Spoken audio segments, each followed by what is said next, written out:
Bonjour à tous, alors aujourd'hui je vous présente donc un exercice pour regarder un petit peu en détail la définition de ce qu'on appelle un espace vectoriel. Donc on va faire deux exemples et on va vraiment dérouler la définition et regarder.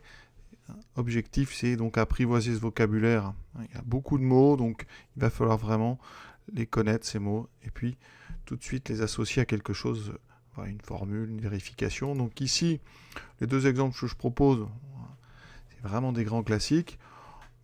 Donc on va prendre R1 de x, donc l'ensemble des fonctions donc, définies par x donne à x plus b, c'est-à-dire les polynômes de degré inférieur ou égaux à 1, polynôme donc à coefficient réel. Et on va montrer donc que R1 de x plus multiplié, donc ici, est un R espace vectoriel, d'accord? Donc cette petite multiplication, c'est donc la loi externe de multiplication par un réel. Ensuite, deuxième ensemble que je vous propose, une extension donc du corps des fractions Q de racine de 2, l'ensemble donc des réels qui s'écrivent A plus B racine de 2 avec A appartenant à Q et B appartenant à Q. Voilà. Et on va montrer que c'est un Q espace vectoriel. Voilà. On va d'abord regarder rapidement la définition et après on passera tout de suite au premier exemple. Je rappelle donc que pour définir un espace vectoriel, il faut donc un espace, un ensemble, E, et un autre ensemble, un corps K, donc qui sera pour nous R, C ou Q. Et donc, on appelle un espace vectoriel sur cet ensemble R, C ou Q, un ensemble donc muni de deux lois, une loi interne, la loi additive ici plus, et une loi externe, notre loi multiplicative. Et ces deux lois, elles ont des propriétés, et il y en a pas mal. Dans la loi interne, en fait, il faut que E plus forme ce qu'on appelle un groupe abélien, un groupe commutatif. Donc il faut que ça soit une loi donc interne, on verra ce que ça représente dans nos exercices associatifs, un élément neutre, symétrique, commutatif, vous voyez tout ça c'est pas mal de choses. Et notre loi externe elle aussi, déjà il faudra qu'elle soit externe, donc on verra ce que ça implique dans notre vérification. Et puis quatre petites propriétés qui en général là sont très simples, qui se déduisent en fait de la multiplication des nombres réels ou des nombres complexes. Voilà. Et donc je rappelle que les éléments d'un espace vectoriel s'appellent des vecteurs, et que les coefficients, ces nombres k, ici, qui sont des réels et des rationnels, eh bien, ça s'appelle plus généralement des scalaires. Voilà.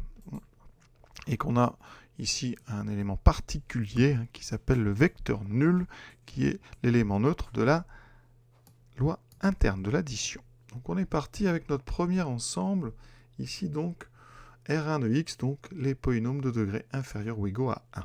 On démarre donc avec notre loi additive, donc la loi plus ici.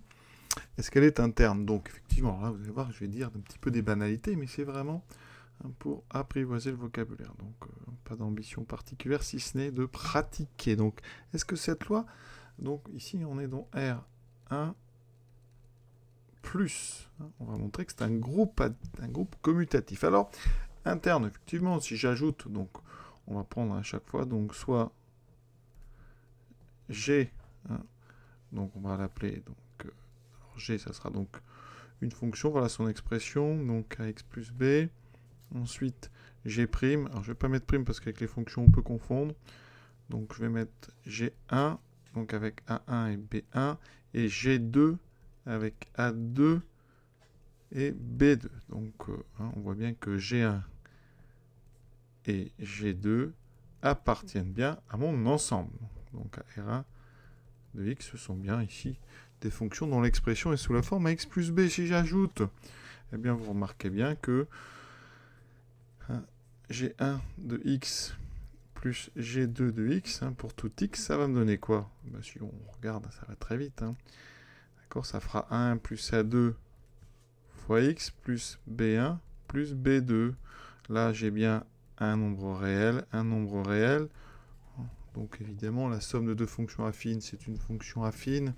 Vous le saviez, je ne révolutionne rien. Mais voilà ce qu'on appelle donc le caractère interne de la loi. On ajoute deux éléments et on reste à l'intérieur de notre ensemble. L'associativité, alors qu'est-ce que c'est que ça dans notre exercice? Eh bien, si on fait G1 plus G2 plus G3, un G3 une troisième, un troisième élément de notre ensemble R-X, eh bien, qu'est-ce qui se passe effectivement pour faire la somme? On peut d'abord commencer par faire G1 plus G2, mais on peut aussi commencer par faire G2 plus G3. Ça vient de l'associativité de l'addition des nombres réels. Donc ça, c'est des choses qui sont, en général, on le dit juste, on le montre même pas, on met associatif parce que eh bien, l'addition est associative. Voilà. L'élément neutre, ça c'est important. Est-ce que l'élément neutre, pour l'addition, est dans notre ensemble? Notre élément neutre, eh bien, effectivement, si on prend égal 0, hein, donc x donne 0x plus 0, hein, ça donne donc la fonction kx associe 0. Et effectivement, on sait que pour tout pour toute fonction g appartenant donc à R1 de x, hein, si on fait g plus, eh bien, la fonction nulle, qu'on va appeler ici 0, hein, eh bien, 0, on va mettre 0R, la fonction nulle sur R, d'accord, et bien ça, effectivement, ça fait 0. Donc l'élément neutre aussi, vous voyez, tout ça, c'est simple. Hein. Symétrique. Symétrique. Est-ce que pour chaque élément, on a le symétrique qui est à l'intérieur? Donc effectivement, hein, je prends donc un élément quelconque, soit G, qui a x associe à x plus B, donc A appartient à R et B appartient à R, eh bien, considérons H, qui a x associe donc moins AX plus moins B. Effectivement, moins A moins B appartiennent à R, donc H est aussi donc dans l'ensemble R1 de x, et on sait que pour tout x, G de x plus H de x, eh bien, ça fera 0, hein, la fonction nulle.